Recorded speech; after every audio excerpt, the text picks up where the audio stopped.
Oiê, eu sou a Ellen, seja muito bem-vinda ao meu canal. E além de criadora de conteúdo, de influenciadora, eu também tenho uma loja online de roupas femininas. E aí eu resolvi fazer esse vídeo com passos que eu acredito que sejam importantes, caso você queira abrir a sua própria loja online. E aí assim, esses passos são baseados na minha experiência, são coisas que eu vi ali que fizeram diferença, que eu acabei decidindo fazer durante o processo de abertura da loja, que me ajudaram. Eu abri a minha loja em outubro de 2023. Eu saí da empresa onde eu trabalhei por mais de 7 anos em agosto, e aí eu tirei esse tempo aí de 2 meses para pensar sobre o que eu queria fazer e tudo mais. Eu já compartilhava conteúdo na rede social há algum tempo, então a grande questão para mim era pensar em algo que eu conseguisse conciliar com a questão da criação de conteúdo. No período que eu trabalhava CLT, essa questão de conciliar a criação de conteúdo era bem complicada. Tava chegando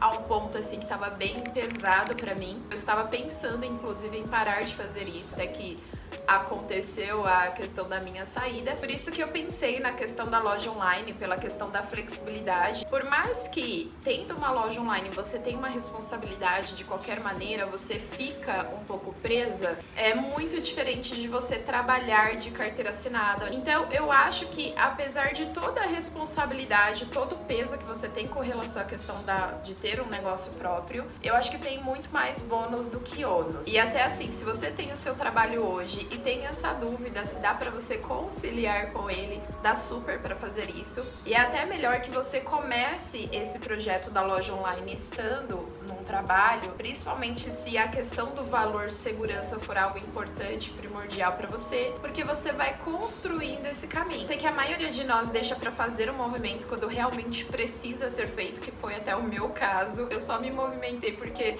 realmente eu precisei fazer isso. Bom, vamos aos passos. O primeiro deles é que você precisa decidir, definir o que você vai vender e para quem você vai vender. Você pode seguir 2 caminhos. Você pode escolher algo que você se identifique, que você goste. No meu caso, por exemplo, eu acabei escolhendo roupas femininas, porque eu sempre gostei desse mundo da moda, de me vestir bem, e eu queria trazer opções de roupas bonitas, com valor acessível, valor que não fosse tipo Zara, sabe? Para que outras meninas se vestissem bem também. Se no seu caso você tiver dúvidas sobre qual caminho seguir, eu recomendo que você faça uma pesquisa de mercado, você acesse alguns marketplaces, você veja quais são os produtos mais vendidos das plataformas. E aí a questão do para quem vender, pra mim ficou muito fácil, porque como eu comentei no começo do vídeo, eu também sou criadora de conteúdo, então eu já tenho um público ali criado, já tenho meninas que se identificam com o meu perfil, com o meu jeito, com a forma como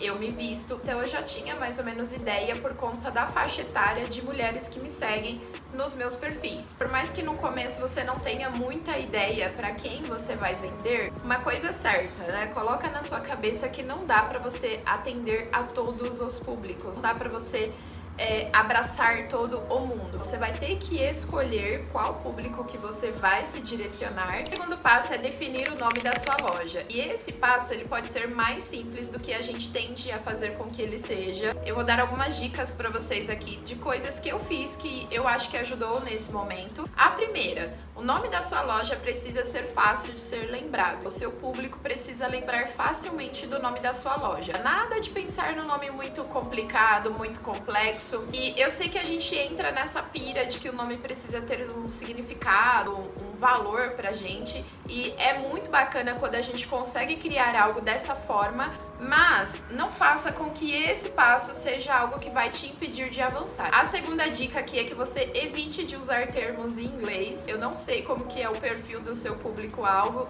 não sei se é um público que tá acostumado, que tá envolvido com essa questão do inglês. E a última dica que eu dou aqui é por que não usar o seu nome como nome da sua loja. Eu acho que fica muito mais fácil do seu público lembrar, porque ele vai associar o nome da sua loja ao seu nome, e isso vai ajudar bastante quando você chegar na fase de criar a logomarca da loja. É mais fácil criar logos com iniciais do que você pensar numa logo do zero. Uma questão importante, quando você definir o nome da sua loja, faça uma pesquisa ali na questão dos domínios, no domínio.com.br, para você saber se aquele domínio está disponível, porque se você optar por criar um site com domínio próprio, é muito importante que esse nome, né, que esse domínio esteja disponível para você poder utilizar futuramente ou naquele momento da abertura da sua loja. O terceiro passo é definir quais serão as plataformas de vendas que você vai utilizar. Se você vai ter um site, se você vai utilizar marketplaces também. Eu tenho meu site próprio e também anuncio em alguns marketplaces. Eu acho que é interessante a gente ter o nosso site,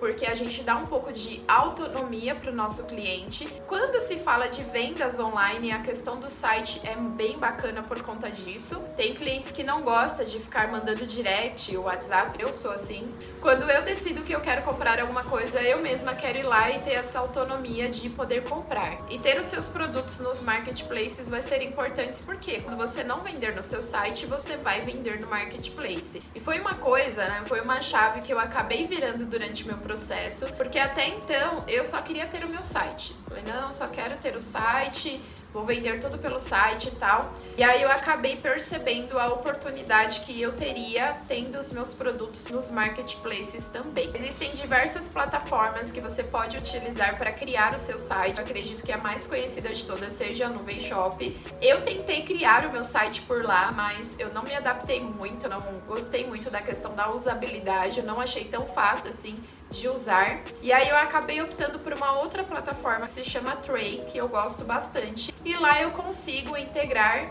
não somente a minha loja, o meu site, mas todos os marketplaces, né? Então eu consigo integrar Mercado Livre, Shopee, Amazon, entre outros. E fica muito mais fácil de você fazer o gerenciamento do seu estoque, gerenciamento de anúncios, enfim. Eu vou deixar o link do site da Tray na descrição do meu vídeo, para você conhecer um pouco mais a plataforma, tirar as suas dúvidas. Caso você acabe optando por assinar a Tray, você tem 50% de desconto na primeira mensalidade através desse link que eu deixei aqui, tá bom? Caso você não tenha dinheiro para investir numa plataforma agora para criar o seu site, em alguns marketplaces você consegue criar o seu site de forma gratuita, editando até, né, personalizando até a sua página, colocando fotos dos seus produtos. O quarto passo é que você precisa pesquisar fornecedores. E aí, Ellen, como que eu faço para encontrar fornecedores? No meu caso, por exemplo, eu fui até o centro de São Paulo, em 2 lugares aqui em São Paulo que são considerados grandes polos de moda. Então eu fui até esses locais para poder pesquisar. Eu entrei nas lojas, peguei o cartão, conversei com os vendedores, entendi quais eram as formas de pagamento que eles aceitavam,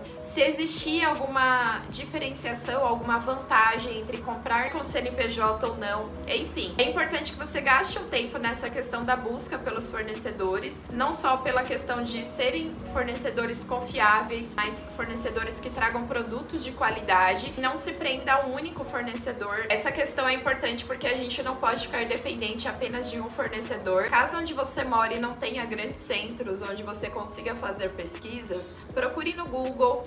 No TikTok também é uma ótima ferramenta para você pesquisar fornecedores e no Instagram. Mas tomem muito cuidado quando vocês fizerem pesquisas pela internet. Tenham certeza de que aquele fornecedor é um fornecedor real, é um fornecedor confiável. O quinto passo é a questão da precificação. Quando eu decidi abrir a minha loja online, eu coloquei um pouquinho de energia para estudar sobre precificação, porque eu ouvi muita gente falando que um dos grandes erros que os empreendedores iniciantes cometem é a questão da precificação. É assim, se você quiser que o seu negócio dê certo de verdade, você precisa precificar corretamente o seu produto. E quando você for definir o preço para o seu produto, você precisa incluir o valor de tudo que você precisa investir, tudo que você investiu, para que o seu produto chegue até o seu cliente. Então, o valor do próprio produto, os brindes, as embalagens, a taxa de cartão de crédito, a taxa de transação ali que você vai ter durante a venda, a taxa de hospedagem do seu site, enfim, tudo isso precisa ser incluso no valor do seu produto para você ter ideia do valor mínimo que você deve cobrar para a venda dos seus produtos. O sexto passo é a questão da divulgação dos seus produtos da sua loja. E essa divulgação, ela pode ser feita de maneira orgânica ou de maneira paga. A maneira orgânica é você compartilhar nas suas redes sociais, compartilhar com as pessoas que você conhece, pedir para essas pessoas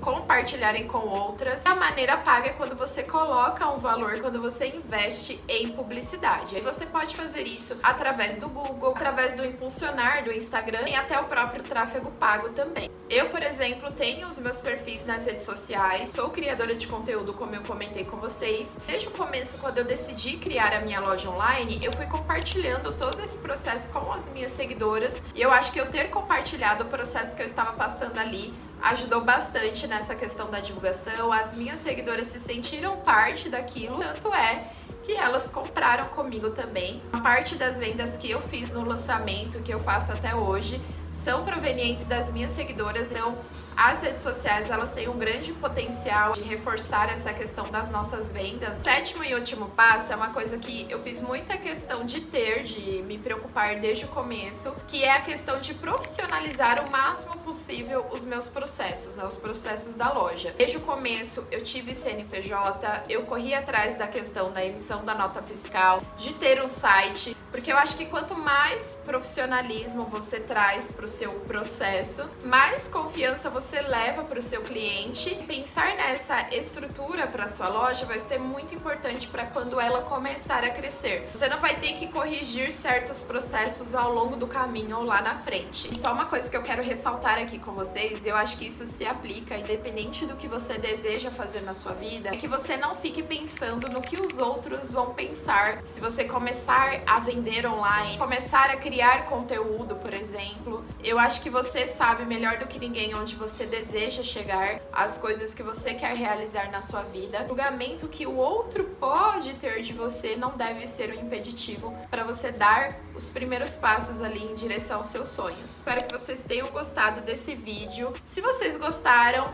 deixa o joinha aí para eu saber que o meu conteúdo te ajudou de alguma forma. Não se esqueça de se inscrever no canal, compartilha esse vídeo também com aquela amiga, com aquele amigo que quer de repente abrir uma loja online e não sabe como começar. Um beijo e até o próximo vídeo.